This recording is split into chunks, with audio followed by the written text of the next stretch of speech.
सभी भावी आरएस अधिकारियों का कलाम डिजिटल प्लेटफॉर्म पे स्वागत है। हम सीरीज़ की अगली क्लास में हैं। PYQ हम डिस्कशन कर रहे हैं और हमने 2018 तक जो 2013, 16 और 18 तक मेंस हुए थे उनके जो पब एड से संबंधित सवाल थे उन पे डिस्कशन कर लिया है। आज हम चले हैं आरएएस मुख्य परीक्षा 2021 में जो 21 की भर्ती हुई थी। यहाँ जो 22 लिखा हुआ वो गलत है, 2021 पढ़े हैं इसे। 2021 में जो सवाल पूछे गए थे लोक प्रशासन के उन पे डिस्कशन करेंगे। वो आज है अपना टॉपिक 2 मार्क्स एंड 15 वर्ड्स वाले जो सवाल हैं उन पे डिस्कशन करेंगे और इनकी संख्या है वो है 5 सवाल अपने पास है। और एक बात देखी गई है कि लोक प्रशासन में जो सवाल है वो सीधे सीधे और सरल तरीके से पूछे गए हैं। कोई टफ सवाल है वो इतना अपन को नहीं मिला है जो कहीं से ऐसा उठाकर पूछ लिया हो जो हमें कभी पता ही नहीं था। ठीक है। और 2021 में यह बड़ी विशेषता रही कि सारे सवाल है वो सीधे सीधे पूछे गए हैं। तो इसमें अपन कॉपी तो किसी की देख नहीं सकते क्योंकि कॉपीज अभी तक किसी को मिली नहीं है 2021 की। तो हम सवाल देखेंगे और उसका मॉडल आंसर है उस पर डिस्कशन करेंगे और सवाल को समझने की कोशिश करेंगे। कॉपीज़ अभी तक अपने पास अवेलेबल नहीं है। तो चलिए चलते हैं अपने सवाल की ओर। और मैं ये कहना चाहूँगा कि आप आंसर राइटिंग कर रहे हैं या नहीं कर रहे हैं। तो यदि नहीं कर रहे हैं तो जहाँ तक मेरी जानकारी है कि अपन जानकारी के साथ साथ ये भी बता दूं कि अनुभव भी है कि अपन आंसर राइटिंग नहीं करते हैं और सीधा ही पढ़ते रहते हैं, रीडिंग मारते रहते हैं, रिवीजन करते रहते हैं। लेकिन जैसे ही अपन एग्ज़ाम हॉल में जाते हैं सवाल सामने आता है, पढ़ा हुआ तो बहुत था लेकिन अब लिख नहीं पाते हैं कि शुरुआत कहाँ से करनी है, क्या करना है। ठीक है, कौन सा वर्ड सबसे पहले लिखूं, बीच में क्या लिखूं, इससे संबंधित उदाहरण क्या लिखूं। तो कई सारी समस्याएं आपको फेस करनी पड़ती हैं। इसलिए अभी से लिखना शुरू कर दें। यदि आप लिखना शुरू नहीं करते हैं तो फिर यह आपके लिए एक समस्या बन जाती है कि आंसर राइटिंग तो हमें आती नहीं है। ठीक है, तो इसे ध्यान में रखें और अभी से आंसर लिखना शुरू करें। और यदि आपके पास क्वेश्चन नहीं है तो फिर प्रीवियस ईयर के जो क्वेश्चंस हैं उनको सॉल्व करने की कोशिश करें, किसी को दिखाने की कोशिश करें कि मैंने ये आंसर लिखा है, ये सही है या नहीं है, किस तरह से लिखना है, कितना गलत है। इसी से ही आपकी शार्पनेस आएगी, इसी से ही आपका प्रेजेंटेशन बढ़ेगा और प्रेजेंटेशन अच्छा दिखेगा। ठीक है, तो अपन चलते हैं सवाल की ओर। पहला सवाल अपना है, आदेश की एकता एवं निर्देश की एकता में क्या अंतर है। ये सवाल कई बार पूछा गया है कि आदेश की एकता क्या है या निर्देश की एकता क्या है। अब जो पूछा गया है वो है आदेश और निर्देश की एकता में क्या अंतर है।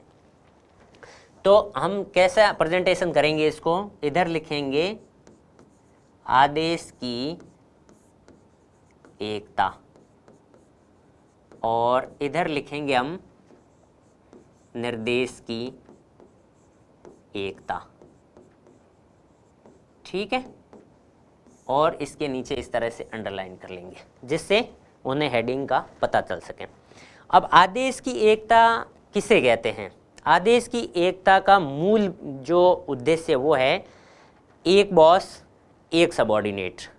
ठीक है, तो किसी भी कार्य में किसी भी कर्मचारी को या अधीनस्थ को उसके एक उच्चाधिकारी से आदेश मिलने चाहिए और उसी के प्रति वह उत्तरदायी होना चाहिए।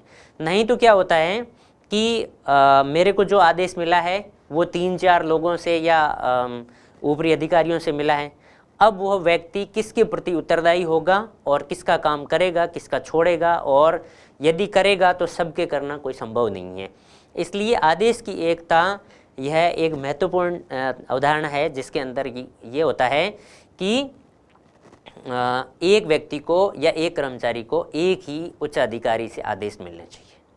वहीं निर्देश की एकता में ये होता है कि एक समान उद्देश्यों वाली जो भी क्रियाएं हैं, जैसे शिक्षा है या फिर कोई काम है, जैसे यही मान लीजिए कि कोई खाई खोदने का काम ही है, तो एक तरह की जो क्रियाएं हैं उनका बॉस एक ही होना चाहिए या प्लानर है वो एक ही होना चाहिए।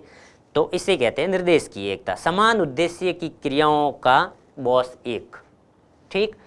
अब दूसरा अंतर, ये तो होगी अवधारणा अपनी की इसका अर्थ क्या है, तो पहले में अपन लिख देंगे यहाँ अर्थ, ठीक है, इधर भी लिख देंगे अर्थ। फिर हम लिखेंगे कि इससे प्रभावित कौन कौन होता है। आदेश की एकता में कौन, जो कर्मचारी है वो नीचे स्तर का जो व्यक्तिगत रूप से वो प्रभावित होता है कि मुझे किसको रिपोर्ट करनी है। वहीं निर्देश की एकता में पूरा संगठन है वो प्रभावित होता है, ठीक है, इसमें संगठन प्रभावित होता है और इसमें व्यक्तिगत रूप से प्रभाव पड़ता है, ठीक है। तो ये हमारे दो अंतर हो गए। इस तरह से हमें डिवाइड करके लिखना है और अपने 15 वर्ड्स है वो पूरे हो जाते हैं। कॉपी भी जो लाइन दी रखी हुई है निर्धारित स्थान है वो भी कंप्लीट हो जाता है।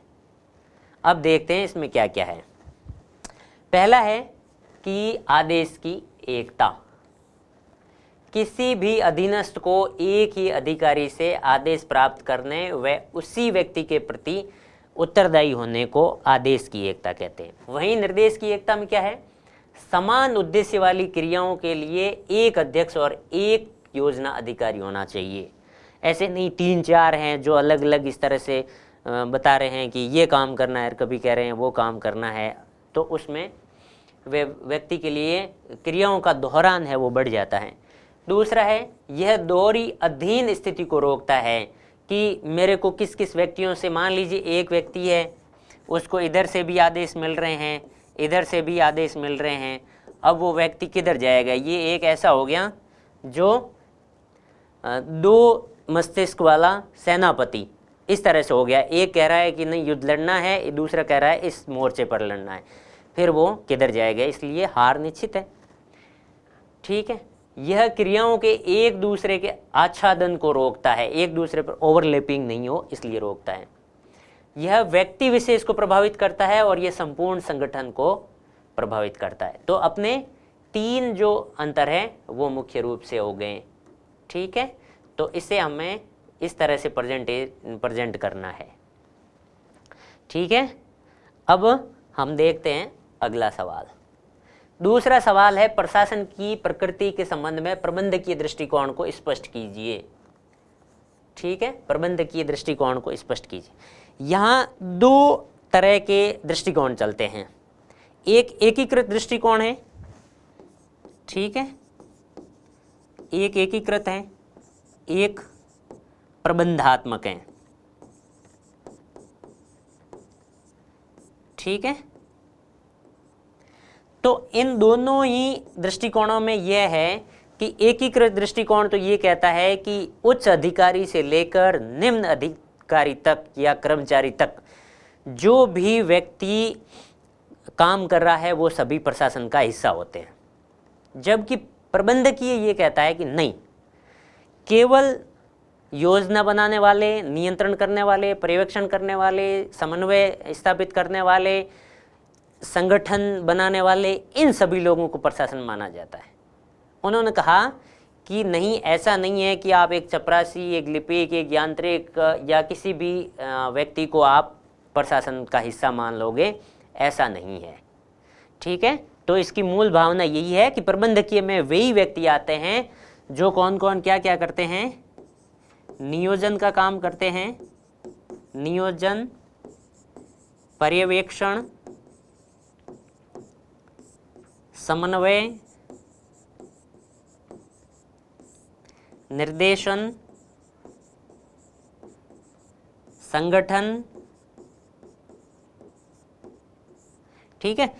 इस तरह की जो क्रियाओं में है, जैसे और भी लिख सकते हैं हम, नियंत्रण, इन सभी क्रियाओं में जो शामिल है व्यक्ति, उसे हम प्रबंधकीय दृष्टिकोण के अंतर्गत रखते हैं, ठीक है। तो अब इसका आंसर किस तरह से होगा वो देखते हैं कि किस तरह से हमें लिखना है।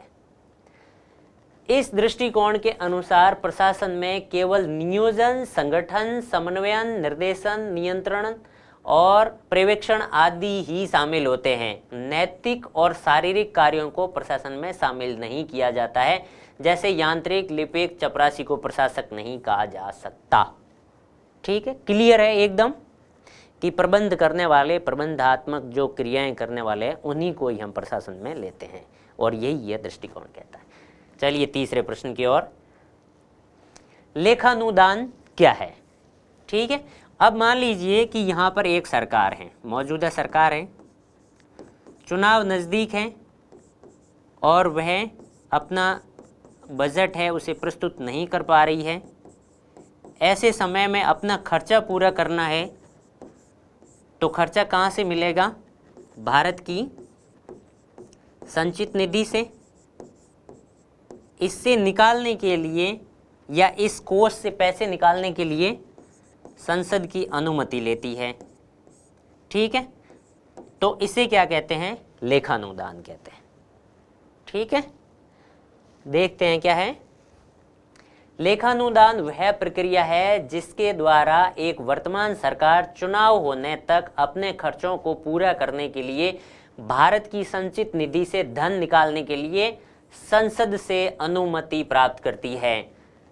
कब करती है? जब चुनाव नज़दीक हो और बजट है वो पेश नहीं कर पाए और अपने खर्चे चलाने हैं, पेंशन से संबंधित या फिर वेतन से संबंधित या रूटीन कार्य हैं, उनको चलाने के लिए, क्योंकि वो बजट तो आवंटित नहीं कर पा रहे हैं क्योंकि चुनाव नज़दीक है ना, लोक लुभावन जैसे मुद्दे आ जाएंगे, इसलिए सरकार के पास ऑप्शन नहीं बचता है। तो इन खर्चों को पूरा करने के लिए क्या करती है? भारत की संचित निधि से धन निकालने के लिए क्या करती है? संसद से अनुमति लेती है।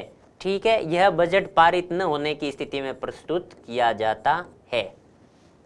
ठीक है, अगला सवाल है अपना, कॉरपोरेट सामाजिक उत्तरदायित्व को परिभाषित कीजिए। ये सवाल जस्ट अगली क्लास में भी हमने डिस्कशन किया था कि कोई भी कंपनी है या फर्म है वो समाज में ही अपना विकास करती है, इसलिए इसका दायित्व बनता है कि वो समाज के हित में काम करें, ऐसे काम करें जो सामाजिक हित में हो। ठीक है, सामाजिक हित में लायक कैसे? पर्यावरण संरक्षण है ना, बाल श्रम को रोकना है। ठीक है, जो मूलभूत समस्याएं हैं उनके निराकरण में अपना सहयोग है, जैसे पेयजल, शिक्षा, स्वास्थ्य। तो इसमें जो इनके कार्यों में और इनकी मांगों में, इनकी आवश्यकताओं में, इनकी आशाओं में जो कार्य कंपनी करती है अपने कुल रिटर्न का या फिर अपने कुल लाभ का, तो इसे हम सामाजिक उत्तरदायित्व कहते हैं। ठीक है, अब हम आंसर को देखते हैं। क्या है? कंपनियों, फर्मों द्वारा उन कार्यों को करना तथा नीतियों को अपनाना जो समाज हित एवं उनकी आशाओं की दृष्टि के अनुकूल हो, जैसे सतत विकास, पर्यावरण संरक्षण, पेयजल वगैरह, इनके बारे में। ठीक है, अब हम चलते हैं अगले सवाल की ओर। और इसको ऐसी जो चीज़ें हैं लगभग क्लियरली पूछ ली जाती हैं और वो सीधी सीधी पूछी जाती हैं। जैसे आपको टॉपिक दे दिया कि राजस्थान सुनवाई अधिकार अधिनियम है, तो उसकी सारी की सारी आपको विशेषताएं याद होनी चाहिए फर्स्ट लेकर अंत तक। कितनी विशेषताएं हैं वो 5 नंबर में पूछा जा सकता है, 2 नंबर में पूछा जा सकता है, 10 नंबर में पूछा जा सकता है, इसलिए उनको क्लियर कट आपको याद रखना है। ठीक है, आगे चलते हैं। औपचारिक प्रत्यायोजन, ये प्रत्यायोजन अपना टॉपिक है। औपचारिक प्रत्यायोजन क्या है? ठीक, अब प्रत्यायोजन को समझते हैं कि ये प्रत्यायोजन क्या है। प्रत्यायोजन एक प्रक्रिया है। पहला तो ये है कि एक प्रोसेस है। किस बारे में प्रोसेस है? कि किसी भी कार्यालय में एक कार्यकारी अधिकारी होता है, एक बॉस होता है, अध्यक्ष होता है, एचओडी होता है, या फिर उसको कह लें कि कार्यालय अध्यक्ष होता है, जिसको कार्यकारी कहते हैं, एग्जीक्यूटिव ऑफिसर।